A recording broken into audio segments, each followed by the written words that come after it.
Hey everyone, welcome to this video. I hope you are doing great. In this video, I will talk about something very useful. How revisions and refunds work on Fiverr. Many people buy services on Fiverr but don't fully understand how these two things work.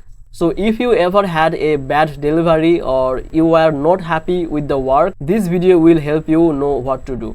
And just a quick remember before we begin, check the video description below. I put helpful links, updates and any changes there. And if Fiverr changes its rules later, I will update them in the description below. So let's get started now. Let's talk about revisions first.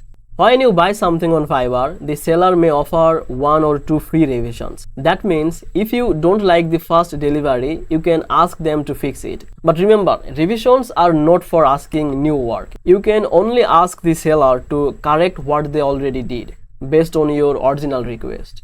If you change your mind or ask something totally new, the seller may say no or charge extra. Always read the gig details before you buy. Some sellers offer unlimited revisions and some don't offer any. So know what you are getting. Also be clear in your message. If you want a revision, explain what's wrong nicely and clearly.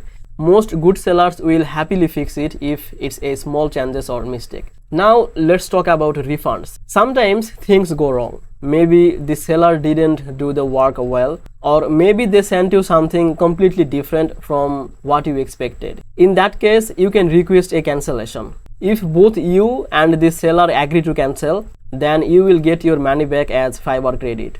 You can use that credit to buy from another seller. But if the seller doesn't agree to cancel, you can contact Fiverr support. They will check the problem and decide what to do. But this process can take a few days. Also, don't wait too long. If you don't respond to a delivery within 3 days, the order will autocomplete and then it's harder to get refund. One important thing is always keep all communication on Fiverr. Don't go to WhatsApp or other apps. If something goes wrong, Fiverr can only help if they see all the messages inside their system. So that's how Fiverr revision and refunds work. Always read the gig, ask question before ordering, and stay polite when asking for changes. Most sellers want to do a good job and will fix things if you talk nicely. And again, check the description below. I have added more tips and useful link that will help you to avoid mistakes and understand Fiverr better. If you liked this video, feel free to subscribe for more content like this. And thanks for watching. I will see you in the next video.